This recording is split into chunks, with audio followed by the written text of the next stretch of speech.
Hello! Continuing on from Walt Disney's Little Man at Disneyland, we have the sequel, A Change of Luck. Now, see all that's going on here already. Let's see, there's the castle, there's Matterhorn. No, seems like there'll be quite a bit to see here. And of course, Patrick Begorra here once again.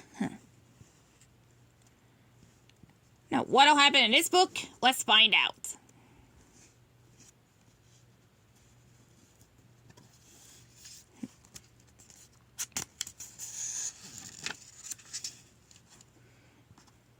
As the roots of a secret tree in a magic kingdom of Disneyland dwelled a mysterious leprechaun, Patrick Begorra, the little man of Disneyland. For many, many years, Patrick lived alone at his home, away from the bustling crowds at the happiest place on earth. Look at what's happened here.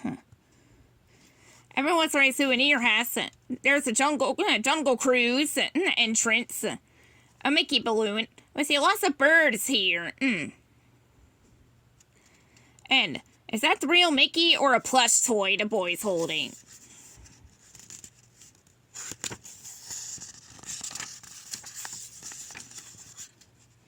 If Patrick ever felt lonely, he would play his beloved fiddle. He felt lucky that he had remained hidden for so long and was content with his quiet life. Every night after the last guest had left the park, Patrick loved to stroll around Disneyland. He wished he could enjoy the magical attractions, but he was just too small. Now, let's see. Patrick searched for a place to enjoy, but everything was too much for the little man. Now, there's Monstro there. Too many teeth. Now, Small World. Let's see, it's here. Too big. Not that small after all. And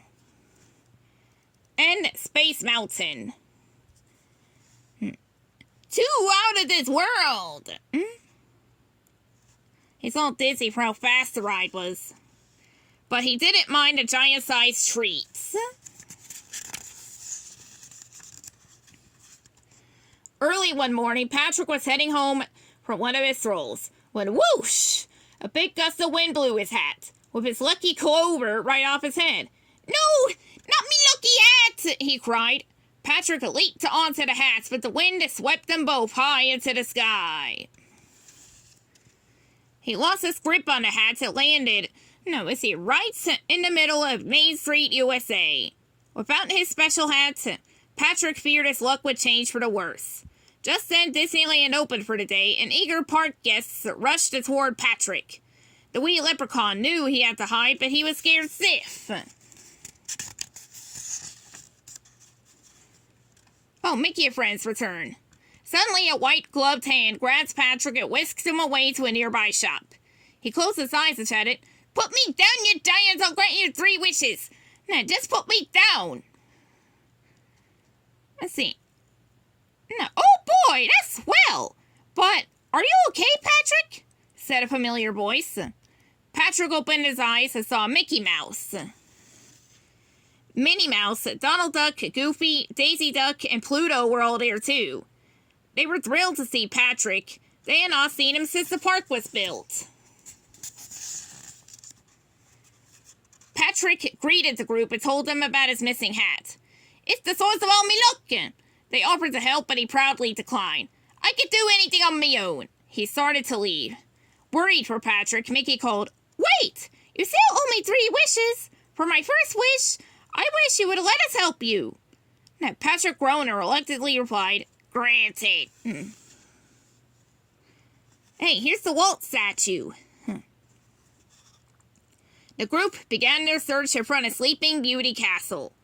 Patrick climbed atop a balloon and scanned the windy skies. Just then, he spotted a hat blowing by. He pointed at Chili and shouted, "There it be! Charge!"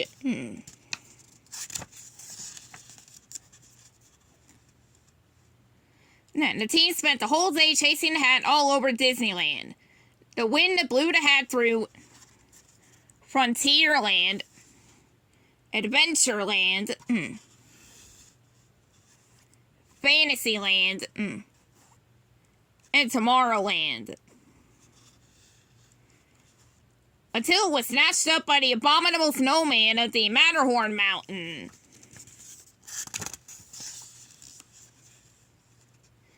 Hey, the fireworks show's going on. The friends that scaled the Matterhorn to retrieve the hat, but it blew away before they could reach it. Patrick leapt for the hat and missed. Thankfully, Tinkerbell swooped in and caught him. Tink and Patrick zoomed after the hat. Patrick almost reached it, and then, whoosh! The wind whipped the hat away, down into the streets, into the crowds of Main Street. Patrick felt defeated. He thanked everyone for their help and left.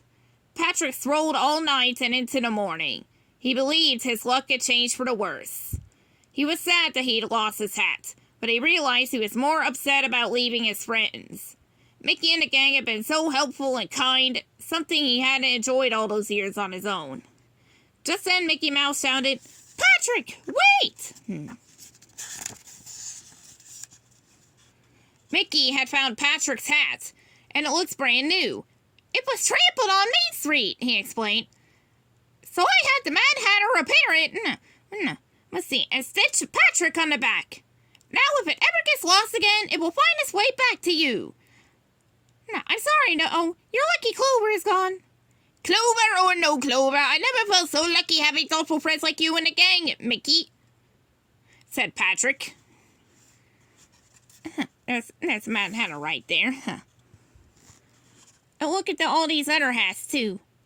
Oh, and of course, the little mouse in the teapot.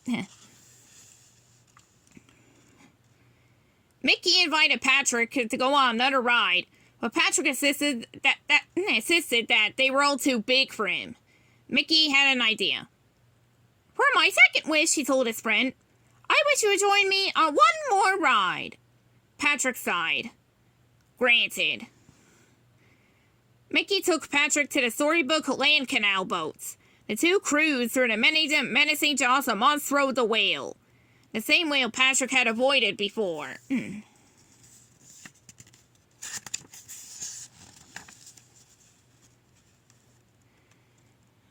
When the friends emerged from the whale, it was amazed to see. Patrick was amazed to see a magical miniature land. It was just his size. What a sight to see. Also, that looks like the Ice Palace. And that looks like Arendelle Palace right there. Oh, Casey Circus. And the Casey train. Let's see, from Dumbo. Man, there's quite a few sights here. Well, enough sightseeing. "Storybook Land has charmed many guests over the years," said Mickey. "But few have been lucky and little enough to enjoy the many, many adventures here.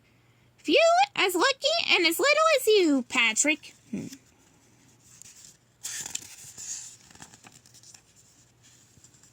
Mickey continued. "When we built Disneyland, we hoped it would be a land for all to enjoy, including you," he declared. "Now go have some fun in this wee land." Patrick was thrilled.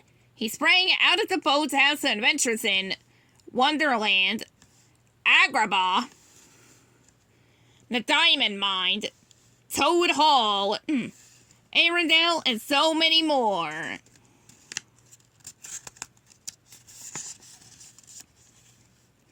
Patrick gave Mickey the biggest little hug.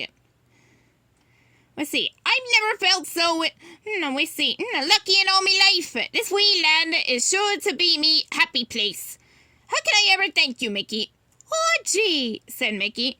"Well, for my third and final wish, on behalf of the whole gang, I wish for us to stay friends forever, and we hope to see you more often."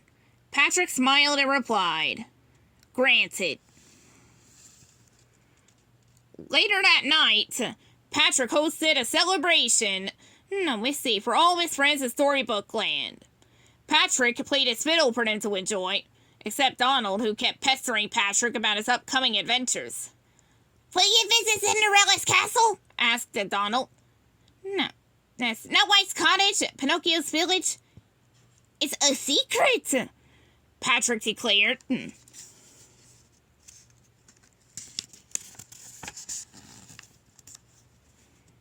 To this day, Patrick still keeps his business in Storybook Land a secret. So when you go to Disneyland and cruise the canals, keep your eyes wide open. Maybe you'll spot Patrick Begorra, the little man in Disneyland, enjoying the miniature wonders of his happy little place. The end.